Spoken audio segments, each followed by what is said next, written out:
राष्ट्रवादी अजित पवार गटाचे नेते आणि कॅबिनेट मंत्री धनंजय मुंडे यांच्या समोरील अडचणी काही केल्या कमी होत नाहीये। मसाजोगचे सरपंच संतोष देशमुख यांच्या हत्या प्रकरणामुळे धनंजय मुंडे अडचणीत सापडलेत। वाल्मिक कराडशी धनंजय मुंडे यांचे असलेले निकट संबंध पाहता संतोष देशमुख प्रकरणाशी धनंजय मुंडेचं नाव जोडलं जातंय। तसंच परळीतील व्यापारी महादेव मुंडे यांच्या खून प्रकरणात देखील धनंजय मुंडे यांचं नाव घेतलं जातंय। हे कमी होतं म्हणून की काय, अलीकडेच करुणा मुंडे यांनी दाखल केलेल्या खटल्यात धनंजय मुंडे यांना दोषी ठरवण्यात आलंय। घरगुती हिंसाचार प्रकरणात मुंडेंना अंशतः दोषी ठरवण्यात आलंय। या सगळ्या घडामोडीनंतर आता आणखी एक प्रकरण धनंजय मुंडेंच्या अंगाशी येण्याची शक्यता आहे। या प्रकरणी आज न्यायालयात सुनावणी होणार आहे। या सुनावणीत धनंजय मुंडे हजर राहिले नाही तर त्यांच्या विरोधात अटक वॉरंट निघू शकतं असं कायदे तज्ज्ञांचं मत आहे। यामुळे आता कोर्ट काय निर्णय घेणार याकडे सगळ्यांचं लक्ष लागलंय। आता नेमकं हे प्रकरण काय आहे?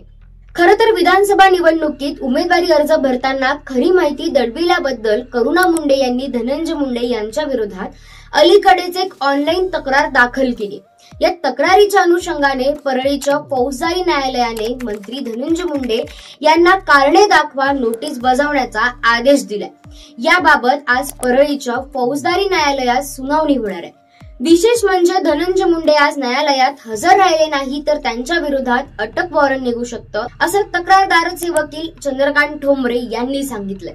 धनंजय मुंडे यांनी 2024 मध्ये परळी विधानसभा निवडणूक लढवण्यासाठी दाखल उमेदवारी अर्जासोबत जे शपथपत्र दाखल केलं होतं त्यात त्यांनी पत्नी राजश्री मुंडे आणि 3 मुली तसंच करुणा मुंडे यांच्या 2 मुलांचा उल्लेख केला होता। मात्र करुणा मुंडे यांच्या नावावरील मिळकतीबाबत कुठलाही उल्लेख त्यांनी केला नव्हता। त्यांनी वरील खरी माहिती लपवल्याबद्दल करुणा मुंडे यांनी बीड येथून परळीच्या फौजदारी न्यायालयात ऑनलाईन तक्रार दाखल केली होती।